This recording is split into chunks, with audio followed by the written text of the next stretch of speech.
College football nerds here, going to talk bowl matchups, just initial impressions. We're going to do previews for a lot of these games, so don't think this is the end for our discussion on bowls. And we did do previews this week. They're already out at this point for the playoff games. But we want to just kind of run down the games and see some interesting points we saw in terms of point spreads, like initial point spreads from Vegas, relative to the matchups. And trigger warning for those of you who absolutely despise the SEC.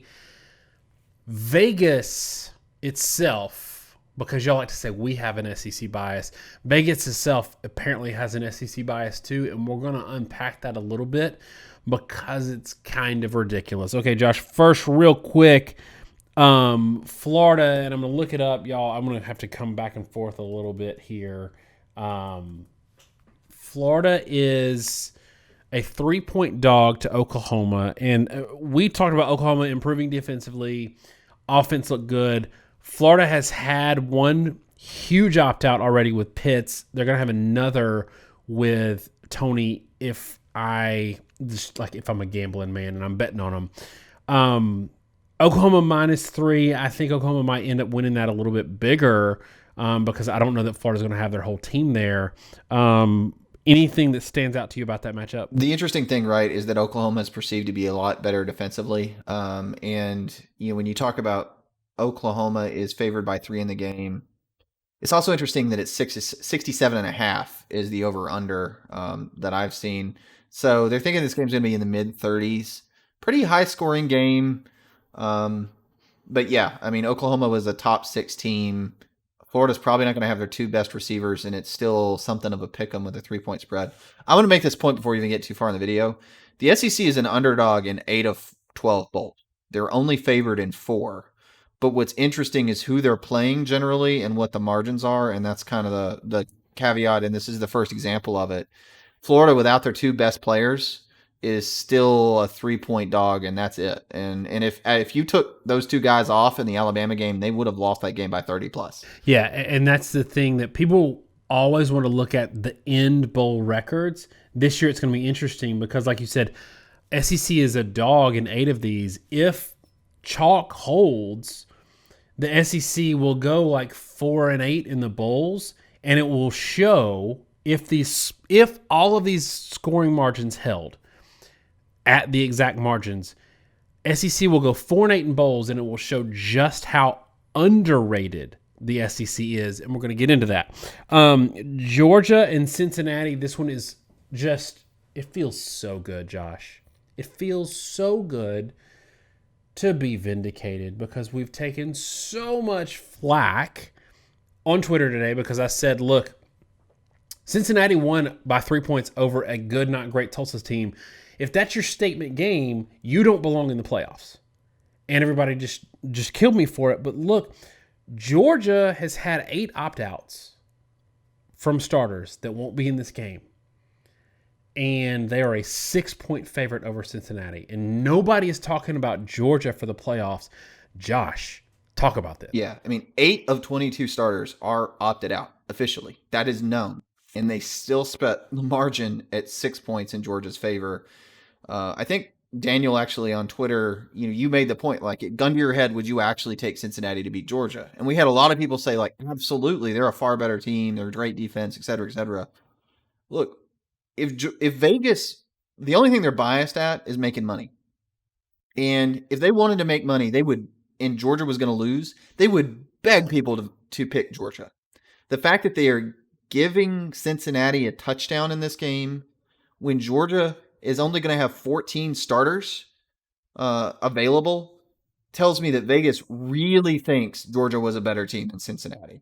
And even in this condition, they still think Georgia's a better team than Cincinnati. And like you said, this is a Georgia team that lost by 3+ touchdowns to Alabama and Florida that are actual playoff teams. And I'm going to be blunt. I mean, if you're Cincinnati, you need to send a message and to win this game by a large margin. And if you think that's unfair, let me be really clear. Like, you're saying, okay, it's unfair for me to say to you, you need to go in there and prove that you deserve to be in the playoff by blowing out a good Georgia, by playing a good Georgia, and 1, winning the game that you're not supposed to win, but 2, showing impressively against it. And that's really unreasonable. We should have been in the playoffs anyway. Alabama had to play Georgia. Florida had to play Georgia. They both had to win those games. If Alabama didn't beat Georgia by that margin, then we would have a whole other discussion about who was going to be in the playoff with Alabama. Like, this is a normal thing to have to play a top 10 team and win. And really, a lot of times they have statement wins to show you deserve to be in the playoff. That's a reasonable expectation that is done multiple times a year by like Florida playing Georgia, Alabama, and Texas A&M. And we're just saying, if you want to prove you need to belong, you need to do it at least once. So it's fascinating in that regard, and it's really fascinating to me where they set the line, given the fact that this will actually be a very depleted Georgia team, that, especially defensively, that Cincinnati is going to face. Yeah, and that's the underlying point is like Vegas is not an SEC homer. And look, we're saying that Cincinnati got robbed because they went undefeated, but what Vegas is saying is that Georgia would have cakewalked Cincinnati's schedule. And that's what we always talk about. Like, okay, nobody thinks Florida belongs in the playoffs, us included. And they bombed Georgia. I think it was 16 points. And Georgia's still favored over Cincinnati. So I think that this whole, like, you got to just win all your games. I think we're seeing here that there's more to learn from wins and losses besides the 1 or the 0. And there's something within the game. All right, A&M and North Carolina. A&M's favored in this game. This is the one for the SEC that I think has the potential to not turn out very well. I don't think it's a great matchup for North Carolina or for A&M. I think the offense is going to possibly score some points. And I don't know that A&M is equipped to keep pace. Maybe they are, maybe they're not. Tell me what you think about it. Yeah, it depends. They had some guys opt out and opt back in at the very end of the year. I don't know if they're going to play in the bowl or not. It'd be kind of weird. North Carolina can bomb on people, and A&M's struggle all year has been dealing with the vertical passing game. They got torched by Alabama. They got torched by Florida. A&M probably they have a very good defensive line. I was going to say probably the best in the country. I almost took that back, but it may not be wrong. Their defensive line may be the best in the country. And it's a fascinating matchup in that regard. North Carolina has kind of a scrappy defense, and A&M's offense is really inconsistent. A&M is a team I would never bet on. That's the thing I'll end on is I never know which version of them is going to show up. Most of the year, they've looked like a top 10 team, as much as people don't like it because it's old school football. But the defense has not really allowed them to be threatened, and they win 24-10-ish every time, even against relatively good teams. But occasionally they have rolled an offensive clunker, and that's really dangerous against an offense in North Carolina that's capable of putting up points through the air. All right, let's do a little bit of a speed round to kind of round out this point. Auburn, Northwestern. Northwestern's favored by 3. This is the team that was the runner-up in the Big Ten. Is favored by 3 over an Auburn team that got absolutely carpet bombed by Alabama. Give me your thoughts real quick on Coastal Carolina and Liberty. Looking at that point spread, and it's another team that a lot of people said they went undefeated. They belong in the playoffs. Based on what you see about Vegas in this game, just give me some thoughts. Yeah, Coastal Carolina 6.5. I mean, that's a top 10 team. I think Liberty's pretty good. I kind of hate not seeing them against P5 competition both to compare it. But there are people that want Coastal Carolina in the playoff. And if you're a playoff team, you should be trouncing a Liberty team that lost to North Carolina State, right? Who's not a particularly good team. Yeah, they beat Virginia Tech close, but I think Liberty is a solid team, but they pretty prove playing multiple ACC teams. They're a mid-level ACC team is about where they're at. And that might be that's probably realistic. Coastal Carolina, if you want to say that you really were a top 10 team, you should really kill a team of that caliber. And yeah, I mean, 6.5 is not a lot. And again, it's all funny, right? Like Northwestern's favored over Auburn, but 3-point underdog, unranked Auburn that's with a mediocre schedule, 3 points versus a division champion. It's look wild. And just a couple of other quick ones like Indiana and Ole Miss. Ole Miss is unranked. Indiana is top 10. That's a 7-point spread for Indiana, and I actually think Ole Miss wins that game. Now, I think they win it outright. I think a lot of this has to do with the fact that Indiana doesn't. This is not the same Indiana team that played Ohio State to within 7 points, because without their quarterback, their offense has fallen off the map, though they still have a good defense. Let's do a couple of more. Let's see, what do we have? Oregon, Iowa State. Oregon -4. Or actually, Iowa State favored by 4 over Oregon. Again, this is a conference champ. So, what do you think about that, Josh? Yeah, I mean, Iowa State was in the conference championship, but also has looked really mediocre at times. Now, Iowa State's more inconsistent than anything, which I will say, but it's still a team that got bombed in the conference champ is favored over another P5 champ. That's a little surprising. Do you mind if I take the wheels for a bit and just rattle off a couple and you can respond? Um, TCU's favored by 5 over Arkansas. I think that's kind of a sneaky, interesting one with me. One, they're regionally not all that far apart. Arkansas's got a lot of old ties to that region, but also two teams at the mid-level of both conferences, and it's kind of interesting to see how they pair up. And I actually find it interesting that TCU is favored because they haven't been great this year, and Vegas still thinks they're better than a low mid-tier SEC team. Another Iowa 14 over Missouri isn't surprising because Missouri's in collapse mode. One I do find surprising is Wake Forest 7 points over Wisconsin. Wake's not been good this year. And I know Wisconsin's struggled, but it surprises me. Does it surprise you a little bit that Wake would actually be favored over any thought to be decent team? Well, I think what you said in the Clemson Ohio State preview, the ACC, just by virtue of playing so many more games, is just that far ahead of the Big Ten right now. Yeah. And I apologize if some of these are backwards. I'm looking at a list and I know some of these are wrong, and I tried to vet them, but there's one like Texas, Colorado. The list I'm looking at has Colorado favored. I'm pretty sure that's wrong. It is wrong. Texas is favored. It's got the right point spread, but a couple of these are written in backwards, and I know when they're wrong on face, so I can fix it. So tell me, Josh, about this. And this is, I think, the real important point I think that needs to be driven home in this. And people don't like us because we're not friendly to the expand the playoffs and the more inclusive view of college football. But like you said in the open, Vegas just does not care about that. And what I'm seeing here in these point spreads is college football rankings, especially this year, are completely divorced from reality in terms of who is actually better than the other teams or which conferences are better or any of that. Do you think that that's the case? And do you think that this sort of vindicates our opinion that conference isolation benefited the poor teams and more specifically the G5 teams in terms of being ranked more than anything else? Probably did. And we're not going to get a lot of validation on some of those points. Like BYU playing Central Florida isn't going to solve those questions. UAB may beat South Carolina, who doesn't have a coach and is missing the majority of the roster at this point.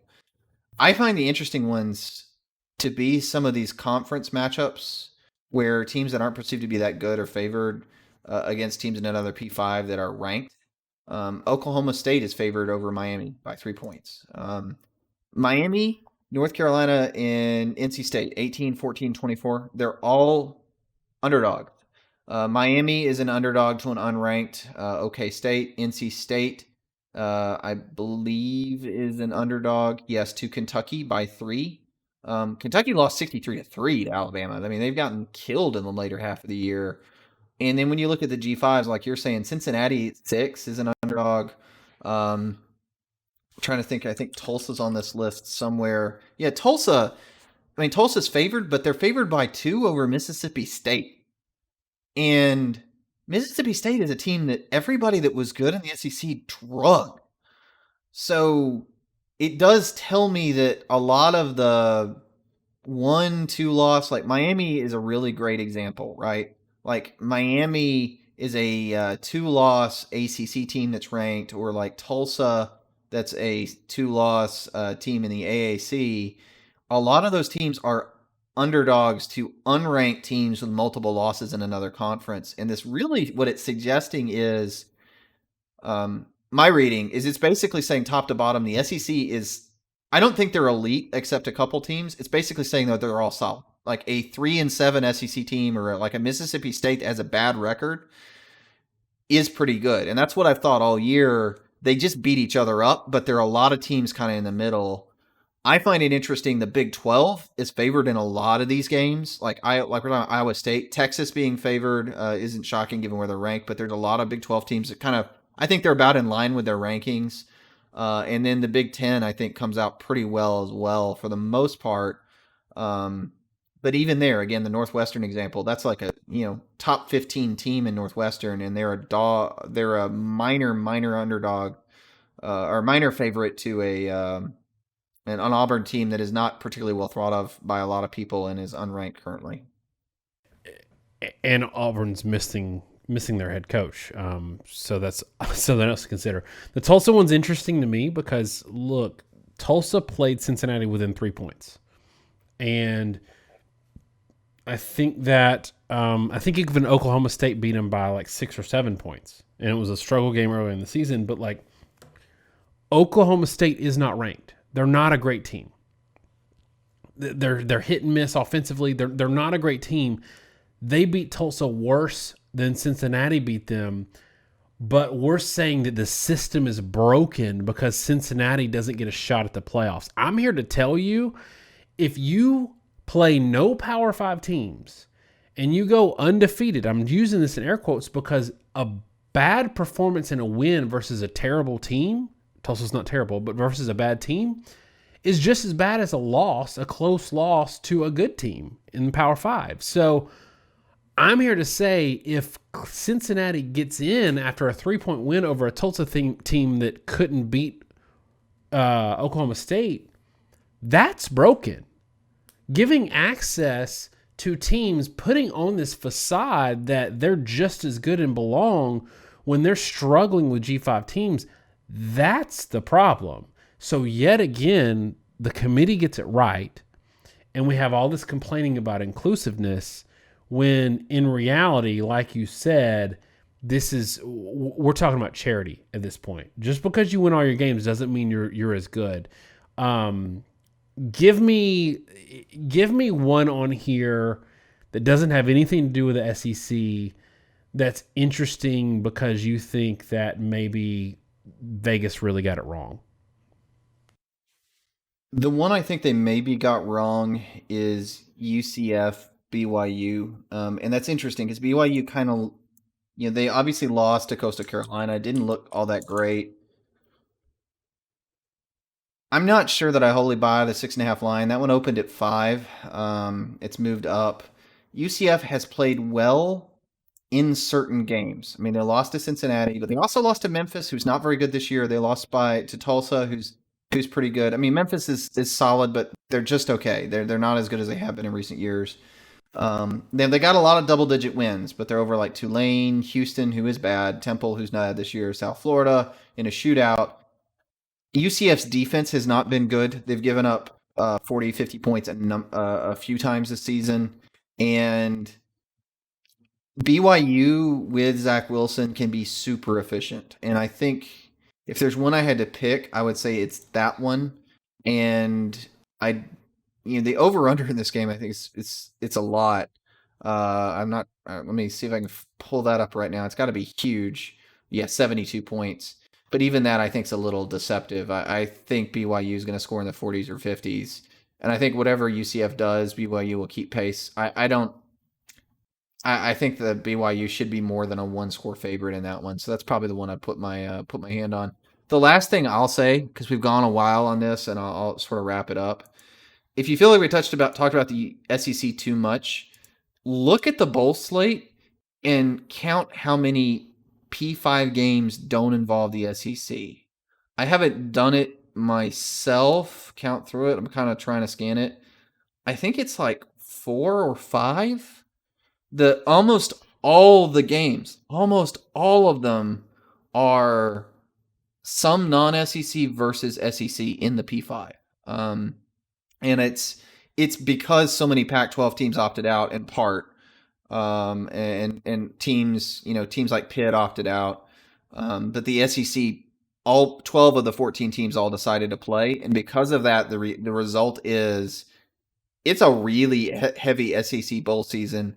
And I'm just excited because half the time our channel and our comments is people saying that the SEC is or is not crap.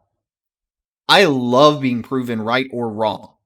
I just love having the games to show it either way, and I am fascinated this bowl season to see how it pans out, and with all these isolated conferences, to actually see what it looks like when they play each other for the first time in January. Yeah, it's funny that we had to get to 2021 to actually have conferences play across one another. I am ready, fully prepared for the kind of low IQ hot take or low football IQ hot take that, the SEC went 5-7 this year in bowl games, not realizing that, unranked and losing record Ole Miss had to play top 10 Indiana in their bowl game. So that's for y'all more educated viewers, because you watch this show, you will be prepared with that argument heading into Twitter, where the battleground is a little bit scary.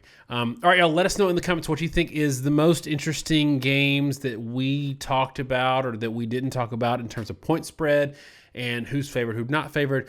Give us some picks. We will mix it up with you. Obviously going to do more content, including previews for a lot of these games heading into the bowl season. Not as much time this year as normal for us to take a break and then get into it. Thanks so much, y'all. Have a great week. God bless.